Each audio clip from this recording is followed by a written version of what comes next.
বলছো মাসি? হ্যাঁ, তোমার মানে ছেলের নাম কি সৌরদীপ অধিকারী ছিল নাকি? পিকু ডাকতো, আর আমি কি বলে ডাকতাম? শুভদীপ ডাকিনি, আমি শুভ বলেই ডাকতাম ওকে। কারণ ছোটবেলা থেকে তো আমাদের বাড়িতে প্রথমে মাসির বাড়ি ছিল, সন্ধ্যা মাসির বাড়ি ব্যারাকপুরে। তারপরে তো আমার তখন পরীক্ষা ছিল, তখন তো নিয়ে চলে গেছিল। তারপর 3 মাসে আমরা বড় পেয়েছি, মানে 3 মাস যতটুকু, কিন্তু ওকে কিন্তু খুব আদর করতাম। গোলগাল চেহারা ছিল, পুরো কৃষ্ণ। ওই যে কৃষ্ণ যে দেখাতো, যে কৃষ্ণ সিরিয়ালটাতে, ওই কৃষ্ণ এখনো আছে। ওই কৃষ্ণ যেখানে নাকি তোমার দ্রৌপদী হয়েছিল, তোমার ওই রূপা গাঙ্গুলি, ওখানে যে ছোট কৃষ্ণটা, ওটা পুরো শুভর মতো দেখতে ছিল। তাহলে বলো, শুভ হট করে চলে গেল কি করে? ও, শুভর বাবার পয়সা নেই, শুভর বাবা মারা গেছে, আবার শুভর মায়ের পয়সা নেই বলে তার কোনো সৌরদীপ অধিকারীর কোনো তার বিচার হবে না? আর এ তোমার এই ডাক্তার, এ তো ভালো জায়গা আছে, আমি তো পুরো মানে আমাকে ধ্যান করতে বলেছে।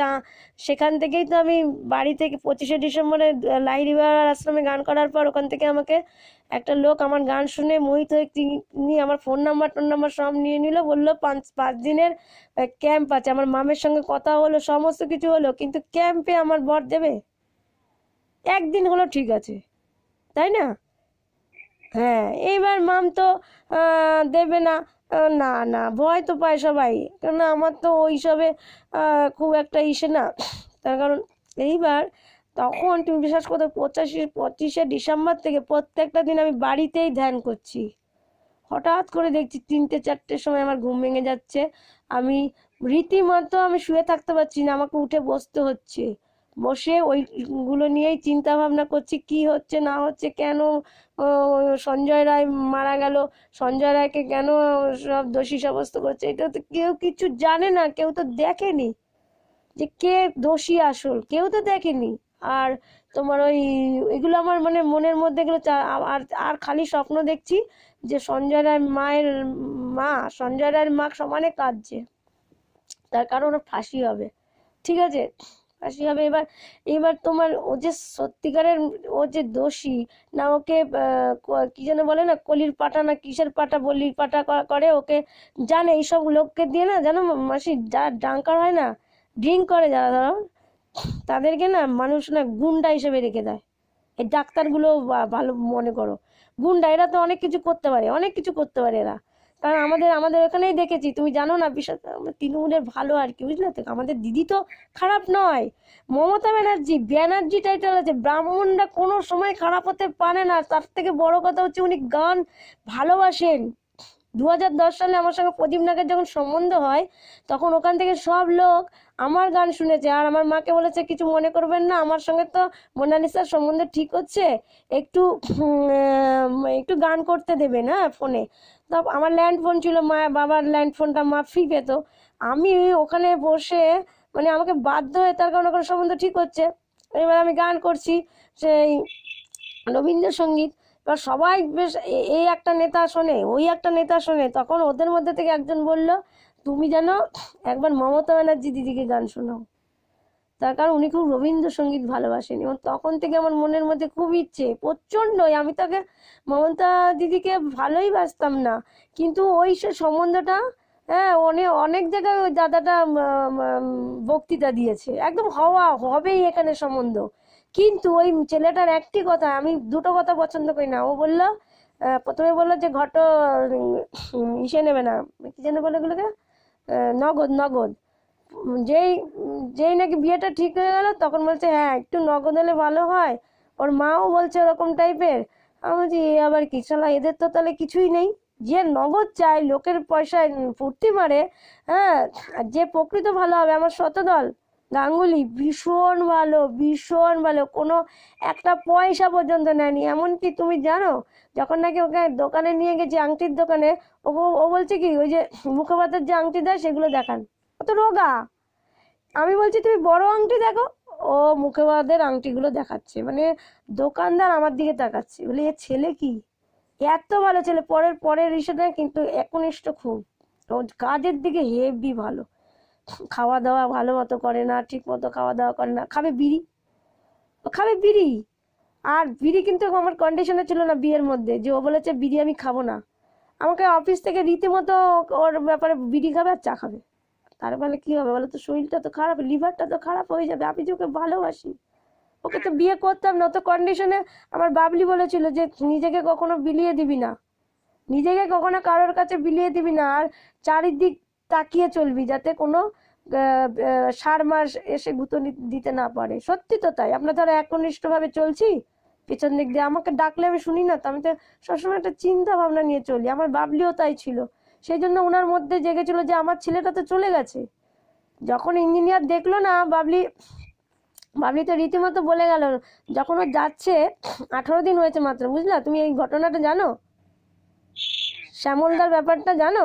ও বাবলি এসে বাড়িতে বলেছে, পরে বললো, যখন বড় হয়ে আমি শুনেছি, তখন তো আমি ছোট্ট, একদম একদম ছোট, বুঝি না। বাবলি বললো, আমি যে বাবলি কাঁদছে কেন গো, তুমি কাঁদছো কেন গো, চোখ দিয়ে জল বেরোচ্ছে। তখন আমি বললাম, কি কষ্ট, কি অসহায়, হ্যাঁ, চলে যাওয়া সন্তান, চলে যাওয়া মা বাবার কাছে যে কত কষ্ট, কেউ বোঝে না, যার না হয়েছে সে বুঝবে না।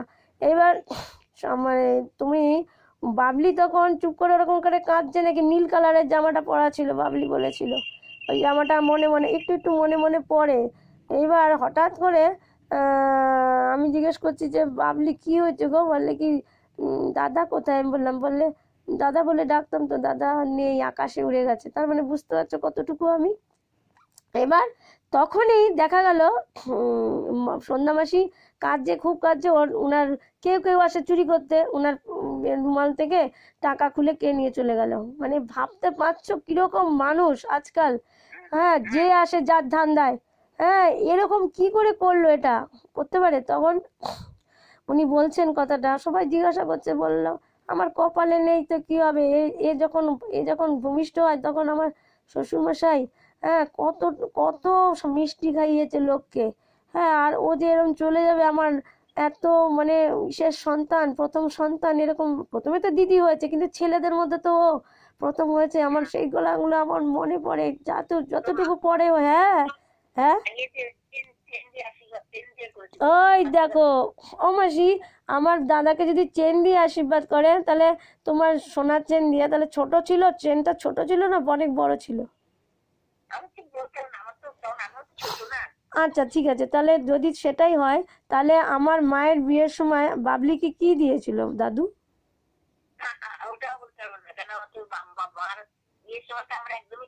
সেটা তো ঠিক আছে, ওগুলো ওগুলো তো ঠিক আছে, ওগুলো তো সে তো মায়ের বিয়ের সময়, তো তখন তো ঠিক আছে, তা সেইটুকুও তোমার মনে করা উচিত ছিল। যে কি একটুকু মনে করতে পারছো না? আমার তো মনে থাকে গো।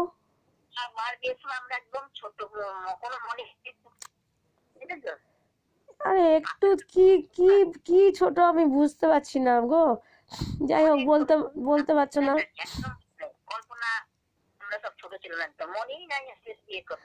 আর ওই ব্যাপারটা কি, ওই যে মা নাকি তোমাদের বাড়িতে, আমি এগুলো পরে কথা উঠেছিল বলে তাই বলছি, আমি শুনতে পেয়েছি মা কষ্ট পেয়েছিল। ওই তোমার ওই আমার মা গৌরী রুদ্র আর কি, গৌরী রুদ্র তো বিয়ের পরে হয়েছে, বিয়ের আগে ছানু ছিল না? তাহলে বাবা রেখেছিল গৌরী, আর বাবার নাম শঙ্কর, তাই তো, গৌরী শঙ্কর। হ্যাঁ দেখো, সবাই কিন্তু মানে মা দুর্গা আর শিব, একদম শঙ্কর শিব। হ্যাঁ সত্যি কথা, মা মাসি একদম পুরো বাবা মা যে আমরা কি মানে পেয়েছিলাম না, তুমি না খেয়ে আমাদেরকে খাইয়েছে গো। আর আবার বাবলি মানে 6 ভাই বোন, আমাদেরকে 3 বোন 3 ভাই, আমরা এখন বলতে পারি না কয় ভাই কয় বোন, আমরা 3 ভাই 3 বোন মনে আছে, বলতে পারি না এখন ভেবে চিনতে। যাই হোক, এবার ওই আমার বাবলি যা করেছে বলে, অন্য কয়েকজন, হ্যাঁ অন্য কয়েকজন মধ্যে একজন নাকি আবার বাবলিকে বলেছে, আমি না আপনার ছেলে হব, আমাকে লালন পালন করবেন কোথায় বলো তো, বহরমপুরে, আমি আপনাকে দেখাশোনা করব, আমাকে তখন বাবলি এসে বাড়িতে বলেছে, আমি না শুনতে পেয়েছি। আমি তখন না বললাম, কি বলো তুমি, আমরা এতগুলো ভাই বোন আছি, তারপরে তুমি আবার আরেকজন, তাতেও তোমার হয় না?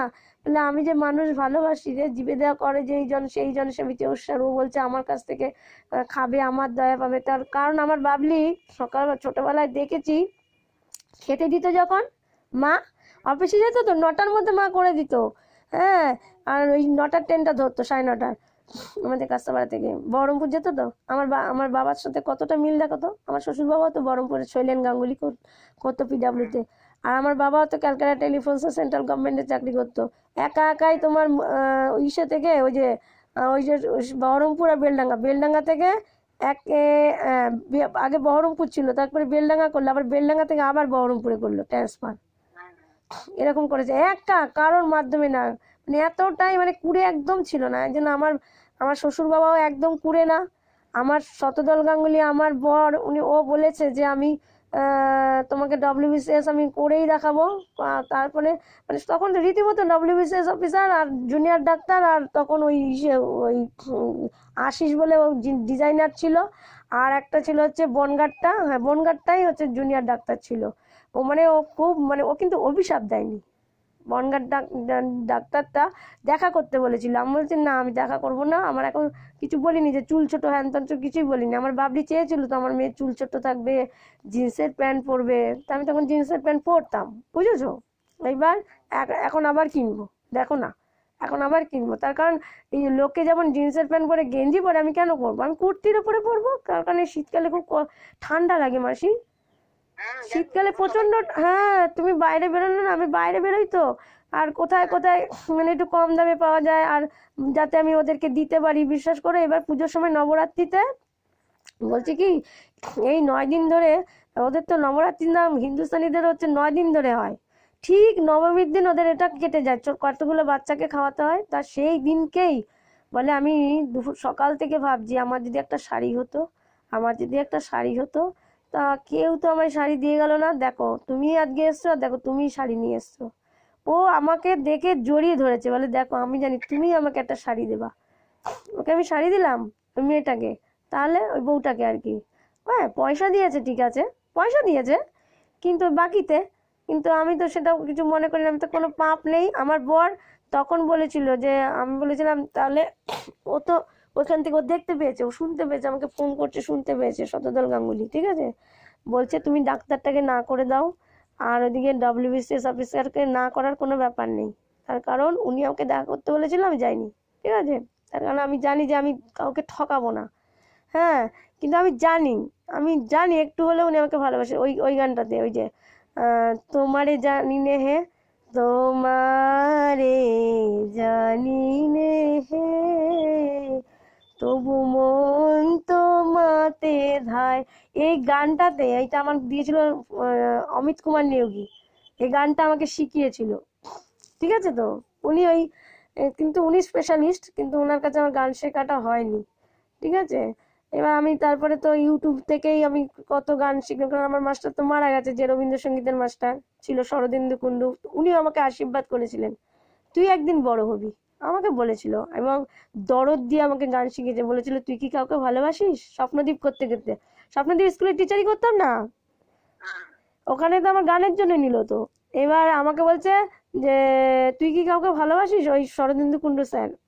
এবার আমি মাসি না জেনে আমি রবীন্দ্রসঙ্গীত করবো না, খুব কঠিন গান ছিল, সিন্নন্তু বিশ্ব ইয়া মৃত্যাশা পুত্তা, হ্যাঁ এই গানটা ছিল হচ্ছে প্রার্থনা সঙ্গীত, আর তোমার রজনীকান্ত সেনের তোমার ইসে গানটা হচ্ছে তুমি নির্মল করো, এই গানটা আমাদের বিদায় সঙ্গীত ছিল, ঢুকলেই হতো তোমার সিন্নন্তু বিশ্ব। এবার আমি না গান করি না, বুঝলা তো, ওই বিশেষ সময় আমি গান করতাম না, আর গানের জন্য আমাকে নিয়েছে প্রার্থনার সময়, আর সবাই দাঁড়িয়ে পড়তো, আমি না চুপ করে থাকতাম। এটা জামাইবাবু খেয়াল করেছে, মানে ওই দীপু, যিনি নাকি আমার গান শুনতে গেছিল, দীপু ভাদুরী আমাদের বাড়িতে, তখন এগুলো তো গিয়ে নিশ্চয়ই বাড়িতে বলেছে স্বপন ভাদুরীর কাছে। এবার স্বপন ভাদুরী মানে উনি গ্যারাপাতায় কৃষ্ণনগর গ্যারাপাতায় স্কুলের হেডমাস্টার ছিলেন, ও অমায়িক ব্যবহার, উনি আমার মাঝে মাঝে না গান শুনতে নামতো নিচে, 23শে জানুয়ারি, 26শে জানুয়ারি, 15ই আগস্ট, স্কুল কলেজেও তো তাই আমি গান করতাম। হ্যাঁ এইবার কলেজটাতে করা হয়নি, তার কারণ কলেজটাতে আমি লজ্জা পেতাম, তো এখন গান করতে করতে এখন লজ্জা চলে গেছে কোথায়, কিন্তু দেয় না তো বাচ্চাগুলো যে সব গান করে না, মন্দিরে মন্দিরে গান করতে দেয় না, যদি একটু মন্দিরে মন্দিরে গান করতে দেয় তাহলে এরা কিন্তু মানে ভয়টা দূর হয়ে যায়, বুঝেছো। এইবার কি হয়েছে তোমার ওই কোন কথাটা যেন বলছিলাম মাসি, কার কথাটা যেন বলছিলাম,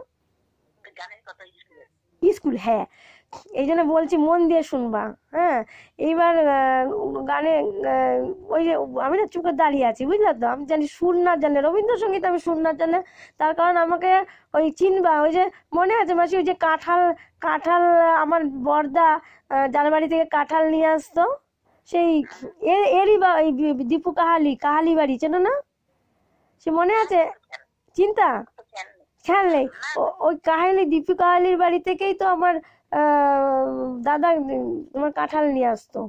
দা ওই ওদের বাড়িরই জামাই হচ্ছে এই যে তোমার এই দীপু কাহালির বর আর কি, কি যেন, স্বপন ভাদুরী। তাই তাই ওর দীপুর দ্বীপ, আর ওদিকে স্বপনের স্বপ্ন, স্বপ্নদ্বীপ, হ্যাঁ বলে স্কুলটার নাম হয়েছিল। এবার ওই স্বপ্নদ্বীপের মানে স্বপন ভাদুরী কি করতে বলো তো ও মাসি? হ্যাঁ হ্যাঁ হ্যাঁ হ্যাঁ হ্যাঁ হ্যাঁ, আলপনা দি ঢুকেছিল। এই দেখো কি দেখো, সব মানে আলপনা দি তো প্রাইমারি স্কুলে হয়ে যেত। ওই যে তোমার সিদ্ধার্থ মাস্টার, যে আমার কাকু, যে আমার বিয়ে দিয়েছিল, আর শিপ্রা চক্রবর্তী, শিপ্রা চক্রবর্তী তো অন্নপূর্ণা হাই স্কুলের ম্যাডাম, আর সিদ্ধার্থ ছিল এই ইউপি স্কুলের মাস্টার। হ্যাঁ, আমি চান্স পেয়েছিলাম ওই গানের জন্য, কিন্তু ওই একটুখানি টাইমের জন্য আমার আর ওখানে করা হলো না, একটুখানি শুধু গানের জন্য তো বলেছিল। হ্যাঁ, আমি একটু ভোরবেলা ওঠা, ঠান্ডা ঠান্ডা লাগবে, মানে ওখানে করলাম না। কিন্তু প্রাইমারিতে যদি একটু সই দিত সিদ্ধার্থ মাস্টার সই দেয়নি, আর একটা কে যেন সই দেয়নি, তার জন্য হলো না। মানে আগে তো প্রাইমারি স্কুলে চাকরি করাটা খুব একটা ইসে ছিল না, কঠিন ছিল না। না, তার কারণ আমাদের যে অপোজিটে যে জেঠিমাটা এসছে না, জেঠিমাটা তো মানে কি বলবো, ও মুখের কালচারাল খুব একটা ইসে না, কিন্তু মানে আমি সম্মান করি, আমার গুণীজনকে সম্মান আমি সবসময় করি, বুঝেছো, সব সময়। তাই ওই ওনার কথা বলছি, স্বপন ভাদুরীর কথা বলছি, এতটাই ভালো মানুষ। আমার মা এসলে না ওদের স্কুল থেকে অনেক সময় স্কুল কলেজে একটা সই লাগতো না, উনার সই লাগতো, হেডমাস্টারের মা চলে যেত, আবার বাবলিরও অনেক কাজে উনি সই দিত। দেখতো লোকটা এতটাই ভালো মানুষ, তখন তো আমরা স্কুলে করতাম না, ওই আলপনা দিরাই প্রথম ঢুকেছিল। তারপরে না আলপনা দি বিয়ের পরে তো আর আলপনা দি করে না, পরে আবার গেছিল, যে টাকাতে আমি শেষ করে, না ও আবার গেছিল, তুমি এটা জানো না। বলেছে কি বলতো, হ্যাঁ বলেছে কি, যে টাকাতে আমি শেষ করেছিলাম সে টাকা দিয়ে আমাকে শুরু করতে, তখন স্বপন ভাদুরী বলেছে না তোমার আর করতে হবে না, তুমি বাড়ি গিয়ে সংসার করো। আমি এই জন্য তো সবাইকে বলি, টাকা চাইবি না, ভগবান তোদের টাকা দেবে, দেখবি। আমি যদি কাউকে বলি না গান করবি, হ্যাঁ, আমি তো কোনো সময় কারোর কাছে টাকা চাই না, আমি আমার গান শোনাতে চাই লোককে। আমার দাদু বলে গেছিল, বাদল দত্ত, লেট, যে শোন, কেউ যদি তোকে গান করতে বলে তখন কিন্তু তুই গান করবি, হ্যাঁ। আর তোর মা কেন গান শিখেছে জানিস? আমি রাস্তা দিয়ে যাচ্ছিলাম, একটা মেয়েকে গান করতে বলেছি, ও বলছে আমি তোমাকে গান শোনাতে পারবো না। সেই রাগে আমি তোর মাকে হারমোনিয়াম কিনে দিই, এই হারমোনিয়ামটা যদি না কিনতি, তাহলে না কিনে দিতাম, তোদের আর গান হতো না, সত্যি মাসি। ওই দাদু কিনে দিয়েছিল বলেই হারমোনিয়ামটা ঘুরেছে, না হলে আমাদের ছোটবেলায় গান শেখা হতো না। তার কারণ ছোটবেলার ভিতটা যদি নষ্ট হয়ে যায়, বড় হয়ে কি আর ছোটবেলার ভিত করা যায়? না। এখন যদি আমি বলি, মানে যারা নাকি ধরো তোমার অনেকেই তো ঠাকুরের সঙ্গ করে করে অনেক বড় পণ্ডিত হয়ে গেছে, তারা গান গান শোনায়, জায়গায় জায়গায় গান করে, কিন্তু তাদের মানে ভিতটাই কিন্তু নেই। আমরা তো ছোটবেলা থেকে ডিপ্লোমা করা, আমার ক্লাসিকে ডিপ্লোমা করা, আমার রবীন্দ্রসঙ্গীতে ওই মাস্টার পুরো একদম পুরো MA পাস করিয়ে দিয়েছে। কিন্তু নজরুল গীতিতে আমার মাস্টার শরদিন্দু কুন্ডু, জানো? তা প্লাস মানে সব শেখানো আমাকে, প্লাস হচ্ছে কি দরদ দিয়ে, তুই কি কাউকে ভালোবাসিস? আমি না তো কাউকে ভালোবাসি না। তখন মনে যাই বলছে, সবাই শোনো সবাই শোনো, কে মানে যদি তোমাকে রবীন্দ্রসঙ্গীত করতে বলে কেউ, তুমি দরদ দিয়ে তুমি গান করবে। ধরো আমারও পড়ানো যায় চায়, গানটা যদি তুমি দরদ দিয়ে করো, হ্যাঁ, আমারও পড়ানো যাহা চাই, এরম করে নয়, মানে দরদ দিয়ে করতে হবে, আমারও পড়ানো যাহা চাই, এরম ভাবে আর কি। আমার তো এখন গলাটা ব্যথা, তারপরে নেই ও বাবা, ও হচ্ছে তোমার সবলা মেলায় গেছে, বিশাল ব্যাপার ওর আজকে। আমি বলছি তুমি মন দিয়ে কাজ করে যাও, মন দিয়ে, তার কারণ তোমাকে WBCS অফিসার হতেই হবে। ও জানো WBCS অফিসার মিসলিনিয়াস পরীক্ষায় ও 1 নম্বর 8 নম্বরের জন্য আটকে গেছে, আর ওইটা হচ্ছে তোমার আটকেছে হচ্ছে 0.3 নাম্বার। কিরকম বলো তো, ওই যে 1 নম্বরের মধ্যে মানে 4টে ভাগ আছে, তা পয়েন্ট 0.25, 0.25, হ্যাঁ হয়েছে। এবার পয়েন্ট মানে মানে 4 ভাগের 1 ভাগটা, 3 ভাগটা, বুঝলে তো, 3 ভাগটাও পাইনি, 3 ভাগটা পাইনি, 1 ভাগ পেয়েছে।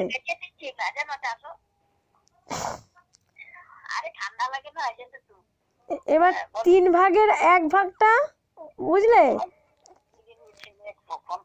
3 ভাগটাই পাইনি।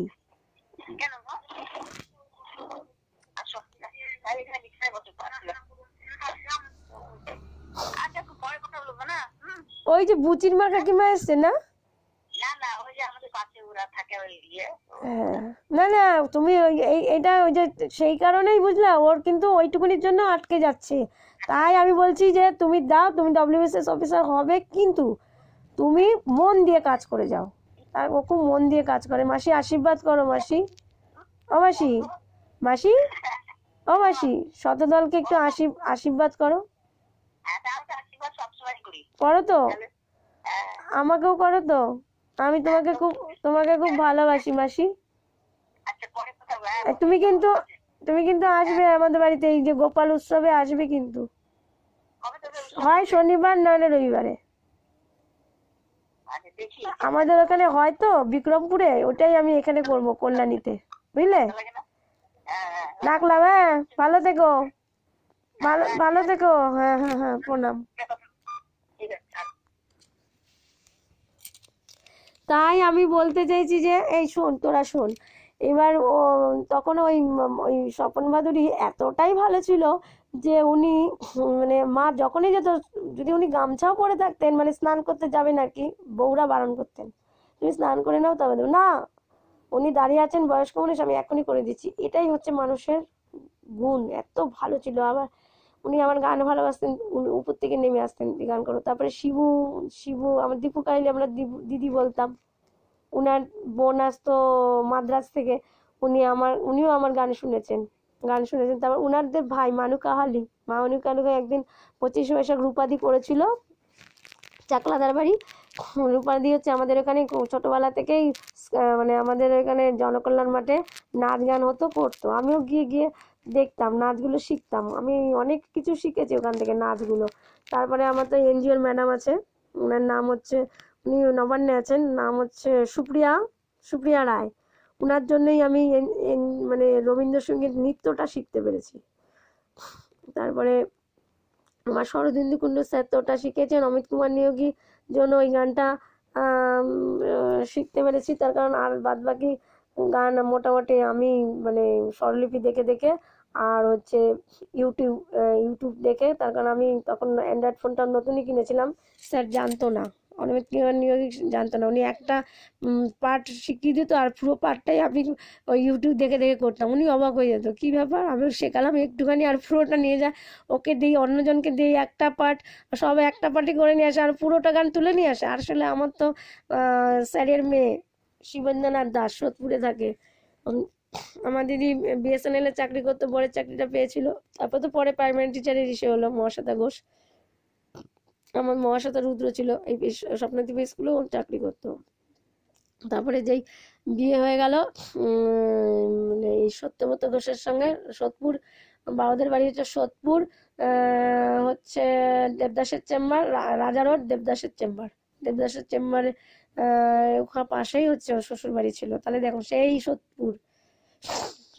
সোদপুর ওই মেয়েটি যে মারা গেছে আরজিকর কাণ্ডে, যে ডাক্তার ছাত্রীটি বা বোনটি মারা গেছে, তার সেই আমরা সত্যি খুব শোকাহত, কোনো দলগত দিক দিয়ে নয়। আমি বলতে চাইছি যে আসল দোষী যেন শাস্তি পায়।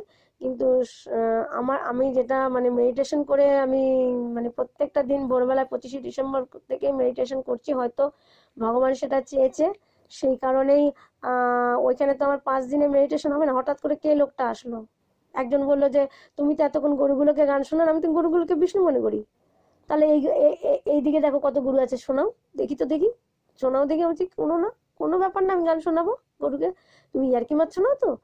কেন আমার দাদু বলেছিল গান যদি কেউ শুনতে চায় তাহলে তুমি বিশ্বাস করতে পারবে না, শোন এই, তুই বিশ্বাস করতে পারবি না যে আমার গান গরুগুলো কি সুন্দর শুনছিল, কোনো মাথা নাড়ানো না, কান্না তেন না। কিন্তু আমি যখন মায়াপুর গেছিলাম, মানে গুঁতো দিতে আসছিল, হ্যাঁ সেটাই বলছি। আর উনি এসে শার্ট করে সমস্ত আমার গান শুনে নিল, বললো আপনি কি গান গাইছেন, মানে আমরা দূর থেকে আমরা থাকতে পারিনি, তাই চলে আসলাম।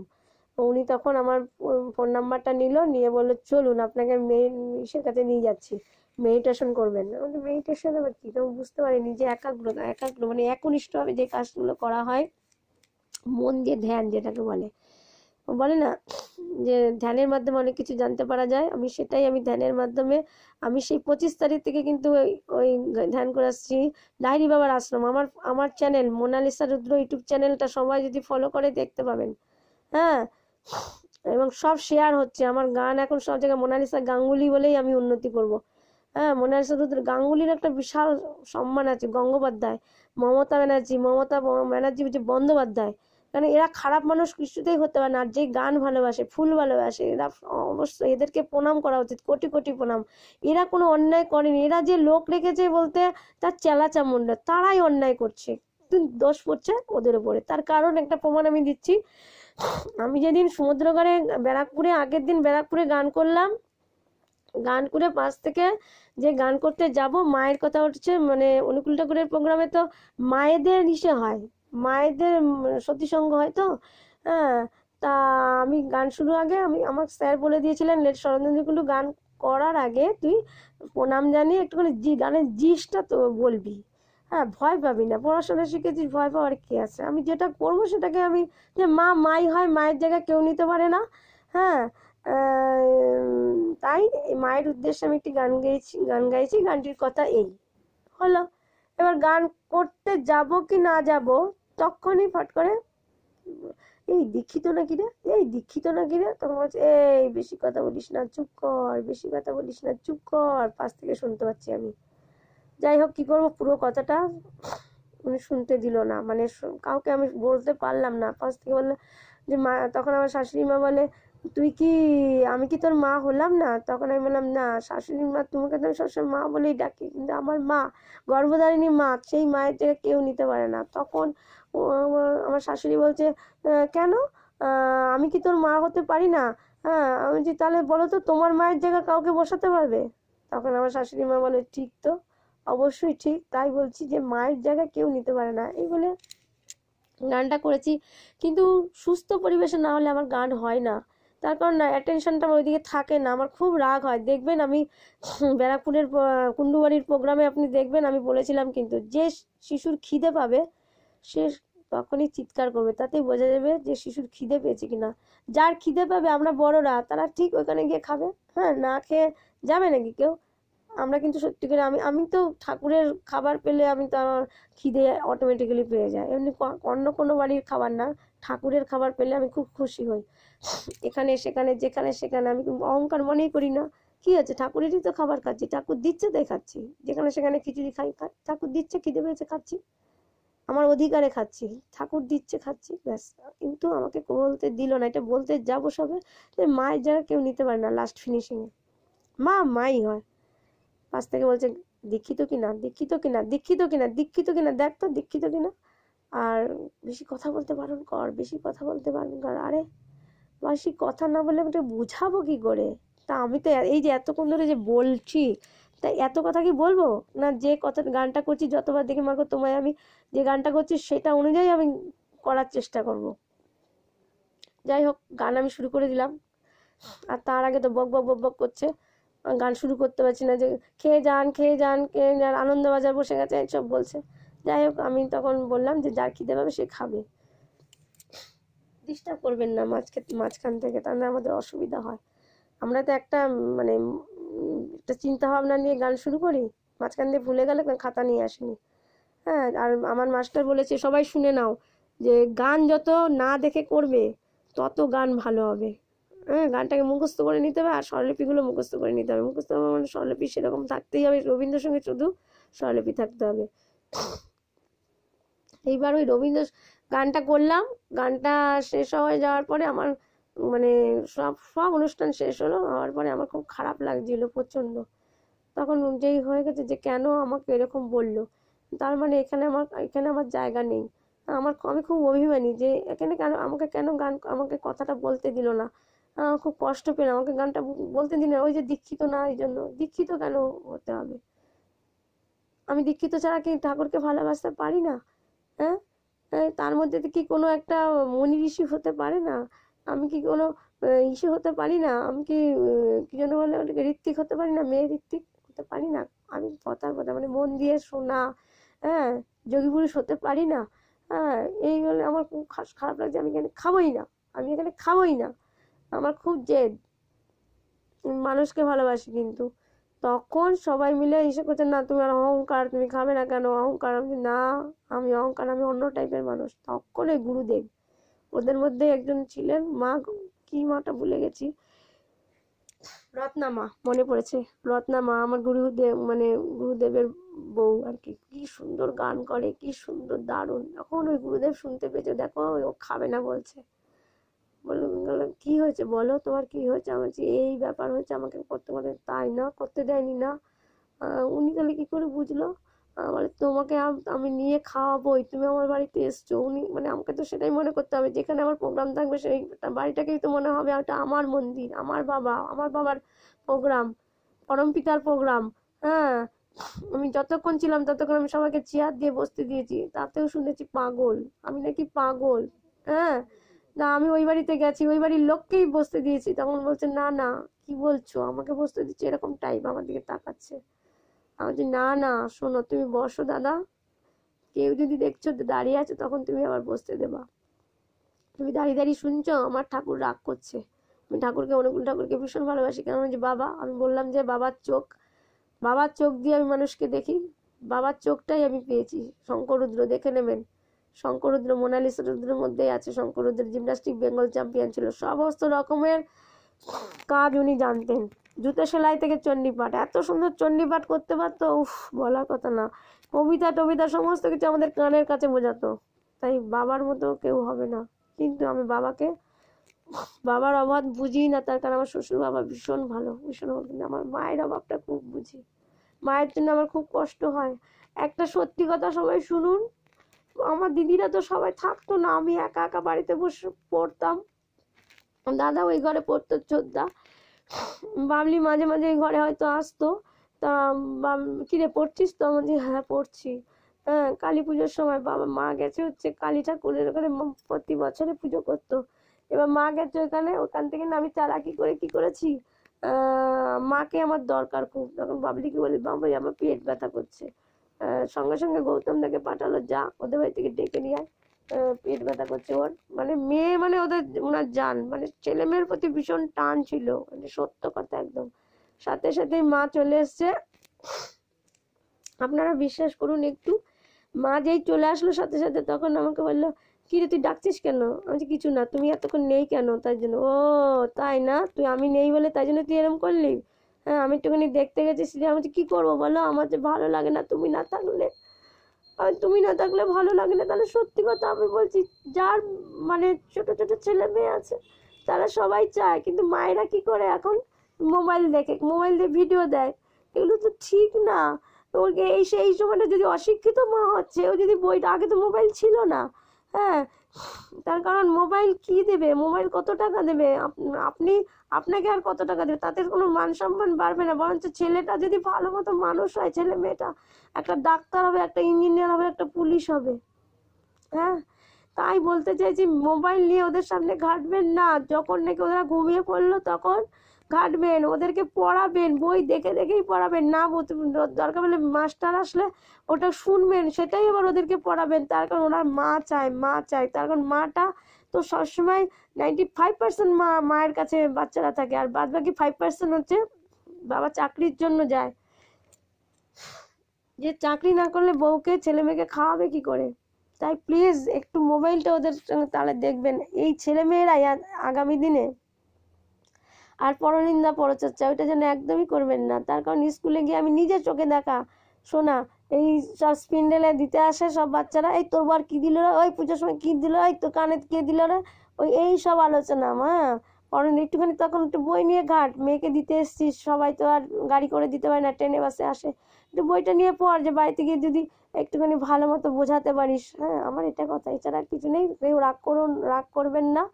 তাই আমি আমি মানে ধ্যানের মধ্যে বুঝতে পেরেছি, আজকে সকালবেলা ধ্যানে বুঝতে পেরেছি, দেখবেন টাইমগুলো আমি দিয়ে দিই, যে সঞ্জয় রায়ের মা খুব কান্নাকাটি করছে, প্রচণ্ড কান্নাকাটি করছে, ঘরের মধ্যে ঠাকুর খালি ঠাকুর, আমার আমার ধ্যান দিয়েই বলছি, ঠাকুরকে ডাকছে, কিন্তু সঞ্জয় রায়কে কেউ শুনতে দিচ্ছে না, কিছু বলতে দিচ্ছে না। কিন্তু আমি বলছি, সেও তো একটা কারো না কারোর সন্তান, তার প্রমাণ আমি বলছি, যদিও এদের শাস্তি হয় যে কোনো, সে তো একটা ডাক্তার, জুনিয়র ডাক্তাররাই তো করেছে। আর মেয়েটি যার মধ্যে ছিল, ওই যে 4জন ডাক্তারের মধ্যে যে মেয়েটি ছিল, মেয়েটি হচ্ছে আসল গিল্টি, মেয়েটাই হচ্ছে সমস্ত কিছু ওদের খাইয়ে দাইয়ে। তুই আর তো ওই মেয়েটি, জুনিয়র ডাক্তার দিদিটি যে মারা গেছে বা বোনটি, তুই কেন ওদের সাথে, আমার বাবা বাবলি হলে তো পছন্দ করতে দিত না তোকে, যখন মানে সবাই বলছিল নাকি তোর সঙ্গে সবার পিছনে লেগেছে, তাহলে তুই কেন দিদিকে সাহস করে বলতে গেলি না, বা বড় বড় লোকদের কেন বললি না? দিদিকে তো অন্তত বলতে পারতি যে আমাকে ইচ্ছা করে এরকম বদমাইশি করছে, যে রাতে ডিউটি দিচ্ছে। হ্যাঁ, তারপরে তুমি রাতে ডিউটি দিচ্ছে, তুমি কেন এই কথাটুকু তুমি বলতে পারলে না? রাতে ডিউটি, তাহলে নিশ্চয়ই প্রশাসন ব্যবস্থা আরো ভালোভাবে ইসে হতো, তাহলে তো এরকম হতো না, তাহলে তো এই ঘটনাটা ঘটতো না, যে দেখুন আমাকে সবসময় এরকম রাতে দিচ্ছে। আর তুমি কেন রাত্রিবেলা তুমি ডাকাতদের সাথে, যতই তোমরা ডাক্তার হও, তোমরা কেন ওরকম রাত্রিবেলা হসপিটালের মধ্যে পার্টি করবে? কি কারণে? তার মানে তুমি ওই দলের প্রতীক। যে কারণে আমাকে সেদিনকে, শুনুন শুনুন আসল কথাগুলো শুনুন, যে কারণে আমাকে কি বলেছেন জানেন? ওই ওই ওই মেয়েটি, যে জুনিয়র ডাক্তারটাই, মানে মেয়ে ডাক্তারটাই হাত পা সব ধরেছে, একজনে ধরেছে আর একজনে ধরেছে, এইদিকে আবার ধরেছে দুই হাত ধরে, তারপরে ও, তারপরে ওর বদমাইশিটা করতে দিয়েছে ওই মেয়েটাই, শয়তান। হ্যাঁ, এবার তার কারণ এটা যে শয়তান, তার কারণ আমি যখন সমুদ্রগড়ে গান করতে যাচ্ছি, আগের দিন কুণ্ডবাড়ি গান করে, ওই যে গুরুদেব আমাকে খাওয়ালো, সবাই নিচে বসলো, আমাকে চেয়ারে বসে খাওয়ালো, ঠিক আছে, আর সব বাইরে খাচ্ছে, আমরা ওই বাড়িতে গিয়ে খেলাম, কুন্ডু বাড়িতে গিয়ে খেলাম, আর বাইরে সব আনন্দবাজার হচ্ছে।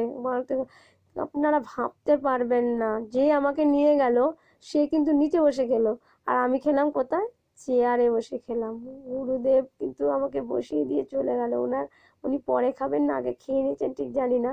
যাদের বাড়িতে খেলাম আমি তৃপ্তি ভরে খেলাম, আমি বেশি খাবো নাই, বলেছিলাম যে খাবোই না, তাই একটুখানি ডালিয়া খেলাম, আর হচ্ছে দিল হচ্ছে তরকারি, মানে আলুর দম নাকি কি ভুলে গেছি, আর সাথে দিল হচ্ছে ওই বুদিয়া নাকি, হ্যাঁ দিল, তা পেট ভরে আমাকে দিল। নাও নাও, নাম তো মিষ্টি ভালোবাসি, কিন্তু কেন কি জানি জানি না, এত ওদের মধ্যে দরদ ছিল দেওয়ার মধ্যে, তাই আমি বাধ্য হয়ে বললাম যে আমি খুব ভালোবাসি মিষ্টি, তখন আমাকে দিল আরো বেশি করে, যেটা নাকি আমি চাকলাতে গিয়ে ওই চাকলার যে সামনেটাতে, সামনে ওই স্টেশনটা আছে, কি স্টেশনটা, চাকলা আর একটা চাঁদু, আর একটা আছে চাকলা আর একটা চাঁদু আর নাকি, মানে ভুলে গেছি, যাই হোক ওখানে গিয়ে কিন্তু রীতা, আমার বান্ধবীরা যে নিয়ে গেছিলো, বিমন টিমন সব যে গেছিলো, আমার রীতা বান্ধবী বলে কি, ওর 2 ছেলেকে নিয়ে আলাদা, ওর ছোটো ছোটো ছেলে, ওদের আলাদা খাবে। হ্যাঁ, তখন আমার মনে হলো, আর আমরা তো 50 টাকার খাবার কিনলাম, ওরা 100 টাকার, 100 100 200 আর 100 300 টাকার দিল আর খাওয়ালো। তার বলে না, যার টাকা আছে সে এরমই করবে, কিন্তু আমি কেন করবো এটা? আমরা একসাথে গেছি, এটা তো ওর টাকার গরম দেখালো না, সত্যি করে বলতে, আমরা একসাথে গেছি যেহেতু, তাহলে একসাথেই আমরা ভাগ করে খাবো, কিন্তু ও রাজি হলো না, বিশ্বাস করুন সবাই একটুখানি। তখন আমি কি করলাম, আমি বললাম দাঁড়া, এই তোরা পরে খাবি, দাঁড়া আমি একটুখানি দেখে আসি। ও তো গেল এখানে ভেতরে 100 টাকার জিনিস খাবার খেতে, দেখি তো কি করে আলাদা পার্থক্য দেয়, পার্থক্য করে। উমা, অটোমেটিক্যালি আমি দেখতে গিয়ে, আমি কেন দেখতে গেছি, ওখানকার লোক আমাকে কি করলো জানেন? হ্যাঁ, আমি চুপ করে এক সাইডে দাঁড়িয়ে আছে, আমাকে নিয়ে এসে ইসের মধ্যে খাবার খেতে বসছে ওরা যেখানে, আমি দেখছি ওরা কোথায়, ও মাসি ওরা ডাকছে আবার ছেলেগুলো।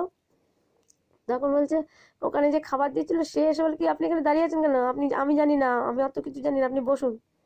আমি কেন বসবো, কেন, আমার তো খাবার খাবার নেওয়া হয়ে গেছে। আমি যে অত কথা শুনতে চাই না, আমাকে বলছে অত কথা শুনতে চাই না, পাতাটা নেন এখান থেকে, পাতাটা নিয়ে বসুন। দেখো এ হালুয়া, কি ব্যাপার হলো, আমি তো অবাক হয়ে গেলাম। উড়ে এত সুন্দর খাবার খেলাম, কিন্তু লাস্টের দিকে আমার বিনা পয়সায় খাওয়া হয়ে গেল। তাহলে ঠাকুরের কি লীলা! হে ঠাকুর, তোমায় আমি ভালোবাসি, খাবারটা বড় কথা নয়, আমি খেতে চাই না, আমাকে আমি কতবার বললাম না আমি এখানে খাবো না, আমি খাবো না, বলে আপনি এসছেন, আপনি এসছেন মানে বিশাল ব্যাপার, আপনি ভগবান হয়ে এসছেন, তার কারণ আপনাকে এখান দিয়ে যেতে দিলে আমার ভগবান ডাক করবে, আপনি তো খাবারের জায়গায় এসছেন, আপনি বসুন, আপনি খাননি তো? আমি যে না খাইনি এখনো, বলে খেতে বসুন আপনি। তাহলে উনি জানলো কি করে এগুলো? এবার আমি যখন খেতে বসলাম তখন এত ভালো লেগেছে পায়েসটা, আমি তো মিষ্টি ভালোবাসি, আমার মা ভালোবাসতো পায়েস, আমার শাশুড়ি মা ভালোবাসে পায়েস, ভাবতে পারবেন না। ও যখন নাকি পায়েস দিতে আসছে আবার সেই দরদ দিয়ে খাচ্ছি খাচ্ছি, তখন উনি একবার দিয়ে গেলেন পায়েস। আমি বললাম বাহ কি সুন্দর হয়েছে পায়েসটা, উফ। এই যেই বললাম সাথে সাথে আবার দূর থেকে এসে আবার পায়েস দিয়ে গেল। এই করে ঘুরছে ঘুরছে ঘুরছে আমার আমার বান্ধবীদের খাওয়া, মানে রীতা বান্ধবীর খাওয়া হয়ে গেল, আর ও দেখছে পায়েস তো আমাকে দিয়ে যাচ্ছে। এবার ও কিন্তু কিছু বলেনি, বলে উনি আর পায়েস দিয়ে উনি চলে গেল। তাহলে এই মোনালিসা তোকে পায়েস দিল, কই আমাকে তো দিল না। ও যে তোকে কেন দেবে, তুই কি একবারও বলেছিস পায়েসটা ভালো হয়েছে? এই জন্য সবসময় রান্নার প্রশংসা, খারাপ হোক ভালো হোক, রান্নার প্রশংসা সবসময়, আমি সব সময়, কেউ ভালো গান করুক কি তন্দা দিয়ে আমি বলি না, বলো তো দেখি, তুমি এখন এখানে নেই কিন্তু তুমি বলো তো যখন আমার এই ভিডিওটা শুনবে তোমাদের সবাইকে বলি কি সুন্দর গান করেছো। তো এইটুকু তো আমাদেরকে কেউ করতে দেয় না, যে আমরা যা পারি তাই যদি ঠাকুরের কাছে আমরা শোনাই, ঠাকুর সেগুলো গ্রহণ করে। আর আমরা কি করি তখন, বড় বড় লোকদের নিয়ে আসি বাইরে থেকে। কেন রে, বাইরে থেকে আনবে কেন, পাড়ার মধ্যে সবাইকে নিয়ে করে, তাহলে পাড়ার ছেলেমেয়েরা তো এক একদিন হয় লতা মঙ্গেশকর আর উষা মঙ্গেশকর। তাহলে এটা কি করা উচিত? আমরা সেটা করি না। তাই আমাকে যখন নাকি ব্যারাকপুর স্টেশনে গত আগের সপ্তাহে আমি গিয়েছিলাম, তখন ব্যারাকপুর স্টেশনে আমাকে বলেছিল যে ওখান থেকে অ্যানাউন্স হচ্ছিল যে কোনো এক সময় নাকি ওই আপনার ফেলিওর করেছে উনি, এভারেস্ট অভিযান করতে গিয়ে, উনিও পুলিশ প্রফেশন ছিল, হচ্ছে পুলিশ। তা আমি পরের সপ্তাহে গিয়ে তাহলে বলছে তাহলে অনুষ্ঠান হবে, তাহলে ঠিক আছে আমি একটা ওনাকে গান শোনাবো। এত ভালো মানুষ ছিলেন, কিছু দিতে পারি আর না পারি একটু গান তো শোনাতে পারবো বলে, ঠিক পরের সপ্তাহে আমি এসেছিলাম মাসির বাড়ি। এখনো হয়তো হয় প্রোগ্রাম, জানি না। তা আমি গেছি তখন, রাস্তা দিয়ে কতগুলো ব্যারাকপুরে কি আছে, খুব ভালো জিনিস আছে ব্যারাকপুরে। কি কি ভালো আছে ব্যারাকপুরে না, ওই ওই তো আপনার ওই ফুল ফুল থাকে রাস্তায়, মানে বাড়ির সামনে সামনে ফুল থাকে, ওই গোলাপগুলো নিয়েছি। আর ঠাকুর আমি যেন ধরা না পড়ি, ঠাকুর আমি যেন ধরা, কেউ যেন কিছু না বলে। ফুল চুরি করতে খুব ভালো লাগে, কিন্তু আমি কোনোদিনও ফুল চুরি করতে যাইনি, কিন্তু দেখতেও ভালো লাগে। গাছের দেখবেন ফল হয়ে থাকে, ওনার তুলতেও ভালো লাগে, কিন্তু কোনোদিনও করিনি, এটা ভালো লাগে। এবার যাই হোক, এবার আমাদের বাড়িতেই অনেক ফুল গাছ আছে। এবার যখন নাকি আমি ওরকম গেছি, পরের দিন আমার গিয়ে ফুলের স্টিকটা নিলাম, আমি না ওনার জন্য এই ফুলের স্টিকটা, বলে তুমি তৈরি করে নিয়ে এসছো? আমি বলছি হ্যাঁ তৈরি করে নিয়ে এসছি। বলে ঠিক আছে রাখো। তা আমি গিয়ে ওনাকে পড়ালাম, তারপরে বলে আমি একটা গান গাইবো। ওরাই অবাক হয়ে গেছে, গান গাইবে, আচ্ছা ঠিক আছে কর। আমি ওনার উদ্দেশ্যে তখন আমি ওই গানটা করি, সত্য মঙ্গল প্রেমময় তুমি ধ্রুবজ্যোতি তুমি অন্ধকারে, এই গানটা করলাম। আমি মানে যখন নাকি স্টেজ থেকে নামলাম গান করার পরে, আমাকে ওই ওই ওনারই বন্ধু পুলিশটি, যদি কাকু আপনি শুনতে পারেন তাহলে দেখুন আমি বলছি, আমি কি কথাটা বলছি। পুলিশ প্রফেশনে এক একটা পুলিশের জন্য কত পুলিশের বদনাম হয়। হ্যাঁ, এবার আশীর্বাদ করে বলছে তুমি একদিন বড় হবে, তুমি একদিন, আমি তখন ওনাকে প্রণাম করলাম, বলে ওখান থেকে বেরিয়ে গেলাম। তুমি এইভাবেই বড় হও, তুমি গান করবে বলেই বড় হও, যে আমি একটা গান করবো, আমি একটা গান করবো। তাই আমি বলতে চাইছি যে নিরপরাধ ব্যক্তি যেন শাস্তি না পায়।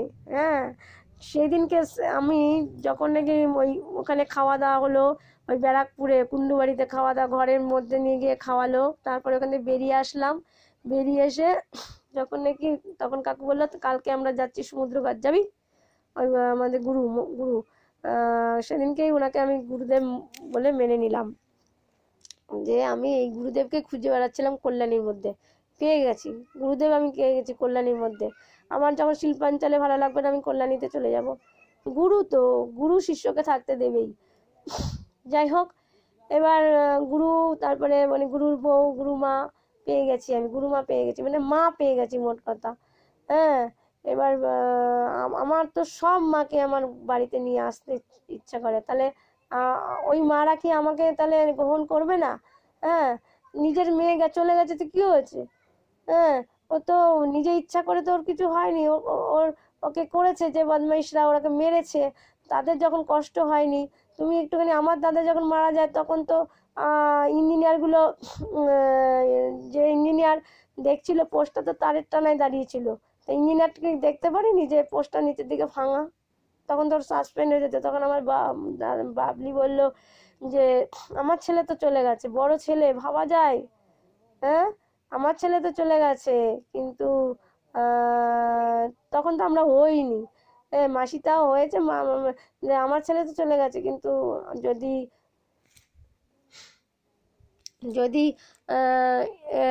ইঞ্জিনিয়ারটাকে বাঁচানো যায়, তাই বড় হতে পারে, আগামী দিনে অনেক বড় হতে পারবে নিশ্চয়ই। সে এখন হয়ে গেছে, ডিভিশনাল ইঞ্জিনিয়ার। তাই আহ, নিজের মনে করে আমার বাবলি তো তাই মনে করলো যে থাক, একজন চলে গেছে, আবার আর একটাকে মারবো, তাহলে তো ওটা ওটা তো আর একটা ধরনের শাস্তি হলো। হ্যাঁ, উনি নিজেই তাহলে হত্যা করলো, যে পরের ছেলেটাকে তো নিজের ছেলে মনে করছে না। হ্যাঁ, তারপরে আমার দিদি যখন মারা গেল, আমার মেজদি টেলিফোন চাকরি করতো ক্যালকাটা টেলিফোনসে, বিএসএনএল এ, তখন ওর বড় ভাসুরি দেবব্রত ঘোষ, দেবদাসের চেম্বারের পাশে থাকে, সোদপুর রাজা রোড, বলছি, ওনাকে উদ্দেশ্য করেই বলছি। হ্যাঁ, উনি কতটা বদমাস, দেখুন, খুব ঠান্ডা লেগেছে, কতটা বদমাস, নিজেই চাকরি টাকরি সব দিল, সমস্ত কিছু ওইখানে। দাম আছে তো, এসডির একটা দাম আছে তো। উনি ওইখানে করতেন না, ওইখানে করতো সিবি দাস স্যার, চন্দন বরণ দাস। উনি, ওনার মাধ্যমে উনি হচ্ছেন কোন জায়গায় করতেন, উনি দমদম না কোথায় করতেন, দমদম না কোন জায়গায় উনি করতেন ঠিক খেয়াল মনে পড়ছে না। আর সিবি দাস ছিল দিদিদের অফিসের যে ইঞ্জিনিয়ার, এসডিই। তা উনি সমস্ত করে দিয়ে ওর চাকরিটা হয়ে গেল, বরের চাকরিটা। হ্যাঁ, হঠাৎ করে স্ট্রোক হয়ে মারা গেছে। যাই হোক, স্কুল তখন করতো, তো স্কুলটা বিয়ের সময় ছেড়ে দিল। তারপরে বরটারও মারা গেলো, তারপরে অফিসে ঢুকলো, করার পরে হলে কি হবে, সমস্ত কিছু উনি করলেন, চাকরিও হলো। কিন্তু যখন নাকি ও বাড়ি থেকে যেত অফিসে ডিউটি করতে, কি যা কিছু খেত, যদি একটু সুজি খেত তাও বলতো যে এই রে, যে মেয়ে ছেলেটা মারা গেছে, আমার ভাইটা মারা গেছে, দেখো খাচ্ছে। আরে মারা গেলে কি খাবে না নাকি? মানে পেটটা কি খালি করে রেখে দেবে? হ্যাঁ, খাবে না, খিদে পেলে খাবে না, এক সময় একবার খাবে না, এই আবার কি রে বাবা কথাবার্তা। হ্যাঁ, যাই হোক, যখনই ও খেত তখনই এরকম সুপারি কিলারের মতো কাজ করতো। ব্যাস, দিদি পড়ে গেল ট্রেন থেকে হট করে, ও মানে না খেয়ে একা একা, তার মধ্যে এই লোকটার কথাবার্তা। ওকে ধরুন, ওনাকে ধরুন, উনি তো আমার দিদিটাকে মেরে দিল, এটা তো সত্য কথা। দিদি তো আমাকে বলে গেছিল, যে দিদি আমাকে খুব খুব ভালোবাসতো, আমাকে বাইরে বেরোতে দিত না, সবসময় আমাকে কোলে নিয়ে থাকতো। ছোটবেলায় নাকি ওর একদিন একদিন ওর কোমরে লেগেছিল, খুব খুব কোমরে লেগেছিল। বলছে যে দেখ, কোমরে লেগেছে, আবার তুই ছোটবেলায় সবসময় তো কোলে নিয়ে থাকতে হতো, এই জন্য বড় হয়ে আমাকে ছাড়তে দিত না। কিন্তু আমার তো খুব রাগ লাগতো, তো তুই তুই বাড়িতে থাকবি, তো আমি যাবো না ঘুরতে? হ্যাঁ, মানে আমার সঙ্গ সবসময় থাকবে। এই করে একদিন ও এতটাই আমাকে ভালোবাসতো, আমি পাশের চৌকিতে ও মায়ের সাথে ঘুমিয়েছে, আমি দিদির সাথে ঘুমিয়েছি, আমার পায়ে লেগেছে, মানে মামার বাড়ি থেকে এসছি, পায়ে লেগেছে চেন, মানে তখন মশারি থেকে পড়ে গেছে। আমি করেছি, আর শান্তের সাথে ওর মায়ের সাথে থেকে বেরিয়ে এসে তাড়াতাড়ি গিয়ে আমার পা ডলে দিচ্ছে। হ্যাঁ, এতটাই আমার দিদি ভালোবাসতো। আমার দিদি থাকলে আমার কোনো চিন্তা থাকতো না, কোনো চিন্তা থাকতো না। আমার ছোটদা অসুস্থ, মানে ছোটদা বলতে সরি ঠাকুর, আমার দাদাকে খুব ভালো রাখো, আমার দাদা খুব ভালোবাসতো আমাকে, এই দাদাও খুব ভালোবাসে। হ্যাঁ, আমি না খেয়ে আমার শরীর খারাপ হয়ে গেছিল মা চলে যাওয়ার পরে, আমার এই ছোটদা গৌতম রুদ্র দাদাই আমাকে খাইয়েছে। হ্যাঁ, তাই ওদের ভালো রেখো, আমার দিদিকে ভালো রাখা। দিদি আমার শিক্ষাগুরু, সবার শিক্ষাগুরু। তা দিদি যখন এই যে টাকাটি দেখুন, দেখেন ছোটদা, গৌতম দা, দেখ এতদিন বলিনি, এটা বলছি, দেখ এই টাকাটি যখন দিদি মানে 500 টাকার নোট যখন বাতিল করে দিলেন আমাদের মোদি দাদা, যখন বাতিল করে দিলেন মোদি স্যার, তখন সবার বাড়ি থেকে মানে কি অবস্থা, টেনশনে, আমি তো টেনশনে ভুগছি, মা নেই কি হবে, এবার 500 টাকা সব বাতিল হয়ে যাচ্ছে, অনেকে অনেক কিছু হয়েছে, অনেকে মারাও গেছে এই আসে। এবার আমিও তো ওই শরীর খারাপ অবস্থাতে এদিক ওদিক কোথায় 500 টাকা দিদি পড়াতো, এদিক ওদিক গুজে রাখতো, আমিও গুজে রাখতাম 500 টাকা। হ্যাঁ, এরকম করে খুঁজে খুঁজে খুঁজে লাস্ট 4টে 500 টাকা দিদি পাইনি। দিদি বলেছে হঠাৎ করে এই বাবলির মা মারা যাওয়ার পরে, হ্যাঁ, মা মারা যাওয়ার পরে তো এই নোটের ব্যবস্থাটা হলো। আর তখনই ও টিউশন পড়াতো এবং খুঁজতে গিয়ে ওই 4টে নোট পড়েছিল, পাইনি। হ্যাঁ, তারপরে এই এই এই গত বছর পুজোর সময় দিদি আমায় বলছে, হ্যাঁ, পূর্ববিরোধী দিদি দেখো কত ভালো, ওর জন্য মন খারাপ করে। হ্যাঁ, শিশুরুদ্রা দাদা অসুস্থ, তবুও রিহাবে দিচ্ছে না, যে ওখানে মারবে ধরবে, আমি ওকে দেখবো, দাদার পেছনে সমানে লেগে আছে। প্রচন্ড, আমার দিদি প্রচন্ড ভালো। যে আমার দিদিকে খারাপ বলবে তার বলা উচিত না। ওর কাছে আমরা পড়েছি, এই দিদি আমাদের জন্য যা করেছে, নিজের বিয়েটা পর্যন্ত রাজি হয়নি। হ্যাঁ, ভালো ছেলে পাওয়া কি, শতদলের মতো ভালো ছেলে পাওয়া কি সম্ভব? মানে মত ওকে, তাই বলে কি শতদল? আমাকে যেমন একটা আমার পোস্টমাস্টার বলেছেন কথাটা, আমার খুব ভালো লেগেছে কথাটা, যে আমি আপনার মতো মেয়ে চাই। আমিও একজনকে বলেছিলাম আমি তোর মতো ছেলে চাই। কে? ও রিলে সার্ভিস করে। তোর মতো মানে তুই না, মানে ও না, ওর মতো ওরকম ধরনের, কিন্তু না, ও শয়তান। ও ভালো রেলের সার্ভিস পেয়েছে বটে, কিন্তু আমি যে জিন্সের প্যান্ট বিক্রি করতাম ওর মধ্যে থেকে ও সেই সুবিধাটুকু নিয়ে ওর মেয়েকে পড়াতাম। রবিতীর্থ স্কুলে পড়ে, গোকুলপুর মানে গয়েশপুর রবিতীর্থ স্কুলে, কাঁচরাপাড়া বা কল্যাণী, যা হোক বলা যায়। তা ওই সুবিধা নিয়ে আমি দিয়ে দিয়েছি যে তুই নাকি জিন্সের প্যান্ট এসছে, 15টা ছিল, ওর মধ্যে থেকে 2টো মেরে দিয়েছে। তাই বলে না যে যতই পয়সা থাকুক না কেন, হ্যাঁ, যতই ভগবান, ও তো আগে রেলে সার্ভিস করতো না, তো ও তো বিস্কুটের দিত, বিস্কুট পাইকারি দিত।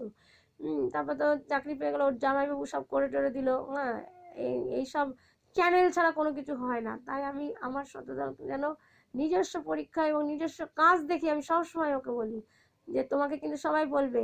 এসডিও সাহেবের কথা বলি, খুব ভালো এসছেন, আমি বলি ওকে মাথায় হাত দিয়ে বলি তুমি চিন্তা করো না, উনি সাহেব রানাঘাট এসডিও অফিসে জয়েন করেছেন। উনিও যখন অফিস চাকরি করতেন, প্রথমেই তো উনি এসডিও হননি, হ্যাঁ, তখন নিশ্চয়ই তার সাহেব করা ছিলেন, তাই জন্য উনি এসে করা তোমাদেরকে দিয়ে কাজ উদ্ধার করে নিচ্ছেন। যাই হোক, ওনার ভালো হোক, আমি চাই। হ্যাঁ, এবার আমি যেটা বলতে চাইছি, 500 টাকার নোটটা, হ্যাঁ, এবার 4টে নোট এই গতবার পুজোতেই, হ্যাঁ, আমার দাদা জানে, জামা কাপড়ের দাদা, হ্যাঁ, তিনি বলেছেন, আমি ওনাকে বলেছি যে 400 এই 4টে নোট 500 টাকার নোট আছে, এটা কি দাদা চেঞ্জ হবে? ঠিক সেই মুহূর্তে একটা এসছে নাকি চেঞ্জ করা যায় বলল, কিন্তু উনি ফোন নাম্বারও দিল, কিন্তু আমি আর যোগাযোগ করিনি। হ্যাঁ, এবার এই 500 টাকার নোট আমি দেখতে পাচ্ছি দিদি না খুব কাঁদছে। হ্যাঁ, আমার এত খারাপ লাগে, 100 টাকার জন্য আমিও এখনো, হ্যাঁ, মানে ফসকে বেরিয়ে গেলে 100 টাকা ওই আমার এই স্কুলে বলতে পোস্ট অফিসে আমার স্যার দিয়ে দিলেন আমাকে, কিন্তু বাড়িতে গিয়ে আমি 100 টাকা কম পেলাম। এই সেদিনকে পরিষ্কার করতে গিয়ে দেখছি 100 টাকা এক কোনায় পড়ে আছে, নতুন একদম, টাকাটা নোটটা একদম নতুন, সিল মানে ইসে করা। তার মানে আমি তখন ভাবলাম এই তো ঘর পরিষ্কার হয়নি তলায় ভেতরে, তাহলে এতদিন ধরে ওটাই পড়েছিল, তার মানে কি হাওয়াতে উড়িয়ে নিয়ে চলে গেল? আমি তো গিয়ে অফিসে কাঁদছিলাম। স্যার বলছিলেন যে কাঁদবেন না আপনি, হ্যাঁ, আপনি কাঁদবেন না, তার কারণ আমি প্রতি বছর মিষ্টি খাওয়াই ওখানে, তার কারণ আমি মিষ্টি খাওয়াই, আমি কিরকম ধরনের হতে পারি? আমি গিয়ে কাঁদছি, স্যার 100 টাকা তো আমার আপনি দেননি। আমি কিন্তু গুনে নিয়ে গেছি, কিন্তু তখন ভালো মতো গুনতে পারিনি, সেটাই ভাবলাম, কিন্তু না, তার মানে 100 টাকা ছিল। হ্যাঁ, এইবার সেই টাকাটা পেয়েছি, আমি এখন গিয়ে বলতে হবে ওটা ফেরত দিতে হবে।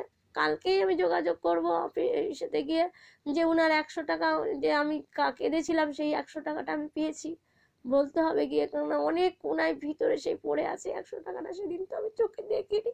আমি তো কাঁদছিলাম 100 টাকার জন্য, কিন্তু আমি 100 টাকা কত মানুষকে দেই এখন, কারণ আমার কাছে একটার কারো মূল্য আছে। আমি এটাই বলতে চাই, ভগবান টাকা চায় না, 1 টাকার বেশি চায় না, 1 টাকাই নেবে। আমার কাছ থেকে সেদিনকে ট্রেনের মধ্যে থেকে আমাকে 1 টাকাই নিলাম, তো তাহলে আপনি যদি বলতেন পারেন যে 1 টাকা আবার কিসের নিল? দৌড়ে গিয়ে, এরা কেউ বিশ্বাস করে না, দৌড়ে গিয়ে ট্রেন ধরতে হয়। এবার আমি ঠাকুরকে বারবার বলছি, টিটি যদি ওঠে তখন তো আমাকে